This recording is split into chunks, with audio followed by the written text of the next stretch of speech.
What's going on, everyone? Welcome back to YGOPD, your Yu-Gi-Oh! Professional development, and today I am extremely excited to share this deck profile with you. It is a Guru Control variant. This is what I had used to win my 9-0 Yu-Gi-Oh! Day tournament just before COVID hit in like March 2020, right before the shutdown where we're at. And I think a lot of things have changed in the meta, as well as some new cards have come out that are really going to be able to put this deck back in the forefront. So really excited to share this with you all.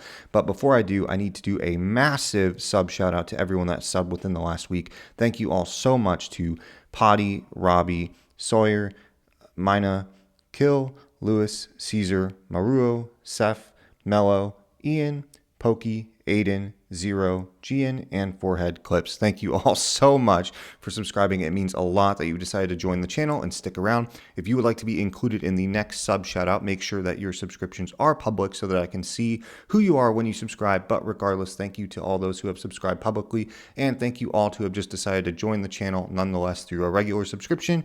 Just dropping a view, leaving a like, it all helps. Thank you all so much. And as a huge thank you to everyone who has recently subscribed to the channel, I will be doing a giveaway to celebrate hitting 200 subscribers. Thank you again so much for that. We just hit that milestone last week. I will be giving away one sealed box of Grand Creators to hopefully give one of you lucky folks a chance at something awesome in this set, like a piece of the Brave engine or the Punk engine that's been getting some steam as well around the community. All you have to do to be entered is just be subscribed to the channel from the year 2021 on, which is definitely not a lot of folks. So you got a good chance at winning, and just make sure your subscriptions are set to public so that I can see that you are subscribed so that I can enter you into the giveaway. And if you have not yet decided to subscribe and you're still on the fence, you still have time to do that as long as you subscribe no later than February 24th, this Thursday, since YouTube can kind of delay notifications on when you sub by a couple days, just to make sure you're in there and you're entered. And then the giveaway winner will be announced on Sunday's next video, which is February 27th. And with that said, let's not waste any more time and go ahead, hop right back into the video and get started with this deck profile. All right, let's go ahead and hop into the main deck. So starting off with the monsters. 3 Subterror Guru.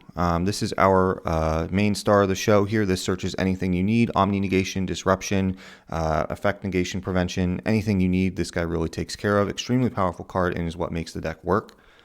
Obviously, we have the 3 Fiendish. This is our Omni Negate of the deck, as well as our piece of Recursion to bring back any Subterror from the grave or hand to the board.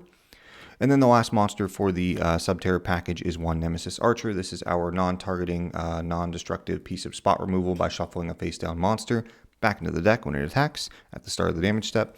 You can play Umastrix or different things like that. I don't think that's as good or as relevant right now. You just really want to focus on the cards that are usable the moment you hit them and don't require any sort of setup. So that is it for the Subterror monsters.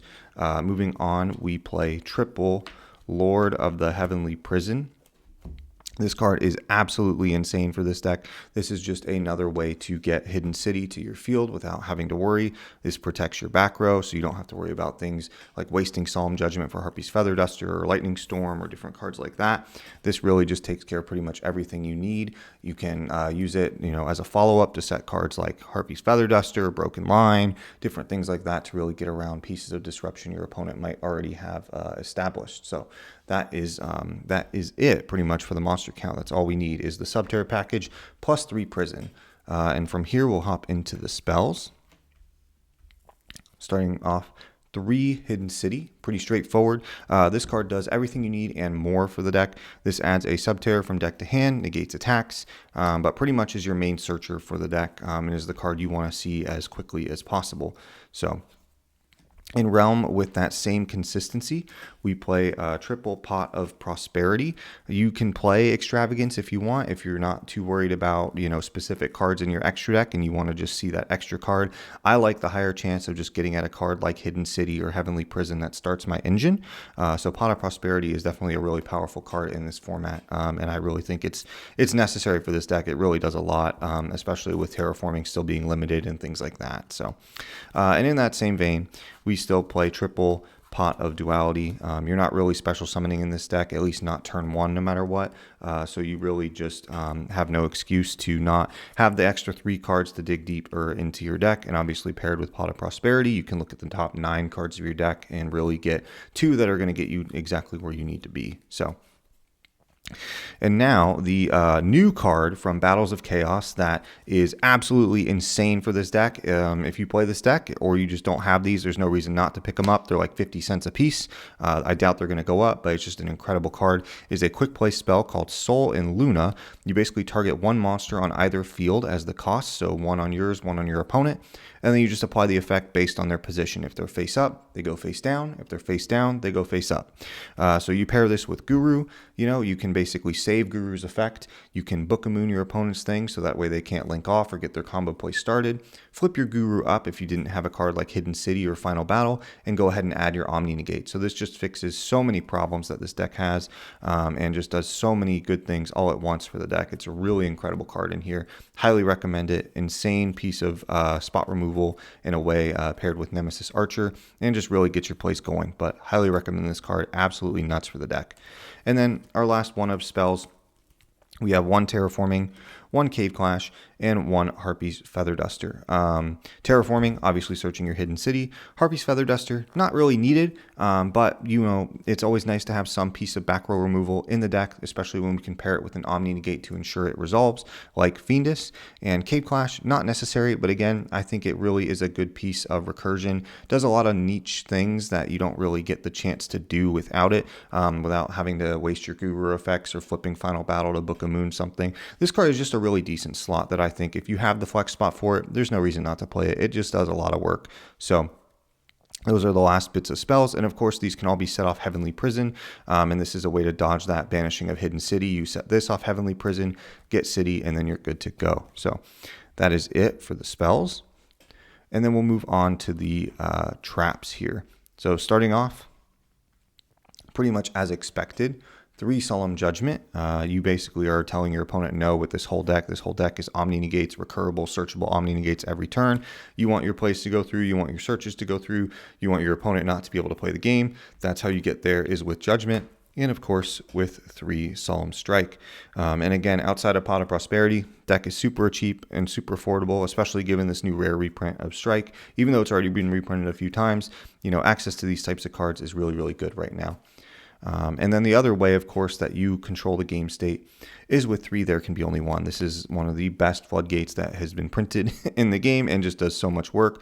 All your monsters are different types. Even Heavenly Prison is a rock, so it will not conflict with your dragon, fairy, or spellcaster in the form of Guru, Archer, and Fiendus, respectively. So definitely does a lot of work there. And then we play triple Final Battle. Typically, you don't see people play more than 2, just because Skill Drain is at 3 and Skill Drain is in the format. I think 3 is really, really good, just because, you can play Skill Drain, but it takes a little bit of setup, right? You need at least a Subterra monster plus Final Battle to really be playing with Skill Drain or playing around Skill Drain. So just having that third copy in there makes life a little bit easier. Definitely recommend it at 3 right now while we're dealing with Skill Drain, and it's just a nice card to have on top of everything else. Saves you a search if you do hard open it. And then 2 Punishment. This is my generic trap of choice for spot removal in the deck. Dumping Entis to pop a card that you may not be able to hit otherwise is really good, or different pieces for follow-up. Punishment just kind of hits a lot of boxes that maybe not just a regular imperm or something else will really get you where you need to be. So, and then the last trap, we do play 1 Skill Drain. I think 1 is perfectly reasonable for this deck, especially given cards like Final Battle and things like that. You can protect yourself, but seeing 3 early on, you have to, if you need to use it, you have to wait until you get Final Battle and make it live before you can start getting your engine going. I think 1 is kind of the right number for this deck if you do want to play it in there. You can, of course, test more, and especially, dodging effects like Sol and Luna to flip your cards back down and then letting them resolve even with Skill Drain on the field. You have the flexibility to do that. But for now, I think 1 is more than fine. So that is it for the main deck, and we'll go ahead and hop in the extra deck. The extra deck is truly just a few pieces of basic recommendation that you can use. It's really an amalgamation of whatever you want. Punishment targets, prosperity targets, extrav, just depending on how you want to go with your route, you can do whatever you want. but I'll just kind of note a few kind of key pieces here, and I'll start with the links. So first off, 1 Link Kuriboh, 1 Anima are options you can play. This obviously utilizes your Fiendus. This punishes bad zone placement on your opponent's end, or if they're just playing certain links like Apollousa, Auroradon combo, whatever, and they have to end with something there, Anima is kind of a way to punish for that. So, and then Link Kuriboh is just our other generic level 1 target if we don't want to waste the Anima for our Fiendus. So, and then, of course, standard Nightmare links, right? 1 Phoenix, 1 Cerberus, and then we can play 2 Unicorn. Again, however you want to do it. I'm a little loose on the numbers here just because I'm doing Prosperity and not Extravagance, so you have some flexibility in what you pick. But, of course, you might want to play multiples of these if you're playing Extravagance, or multiples of some Super Poly targets or different things like that. And then last for the links is 1 Underworld Goddess. Again, I like seeing some type of guaranteed removal for monsters that you may not have a card in the deck to deal with otherwise, should they prevent something like Skill Drain from resolving. Underworld Goddess really gets you there, and it's not too difficult to put multiple monsters on board, especially if your opponent's under a card like There Can Be Only One, even if you have something like Fiendus Guru, and Archer, and Heavenly Prison. Those are all 4 different types, and Underworld Goddess is a 5th different type that does not conflict with those, so you have the ability to make this should you so choose. But that is it for the links. Again, not required, but just options that you can do should you choose. And then just some basic punishment targets that I have in here are 3 Entis. I still like the 3, not really needed, but again, gives you some flex spots to banish with Prosperity or Extravagance if you go that route. 1 Omega, 1 Wind Pegasus at Ignister, and I like throwing this in here just as to spread awareness because I really love this card, is 1 Predaplant Chimera Rafflesia. If you are a build that is main decking Super Poly, you can dump this off punishment and then search it the following turn, just giving you follow-up plays and things like that. This card, on the next standby phase after it's sent to the grave, adds any fusion or polymerization spell from your deck to your hand. So really cool card, really powerful. And then just another couple options depending on how you're playing is 1 Gustav Max and 1 Lieb. Again, these are not necessary by any means. However, we play multiple Heavenly Prison, so these are cards that are possible if There Can Be Only One is not live. And if it's not, again, it's just a 3K and a 4K body that are easy dumps off punishment that can still have some utility depending on how long the game goes. So that is it for our extra deck. That is it for the main deck. And that is it for the deck profile.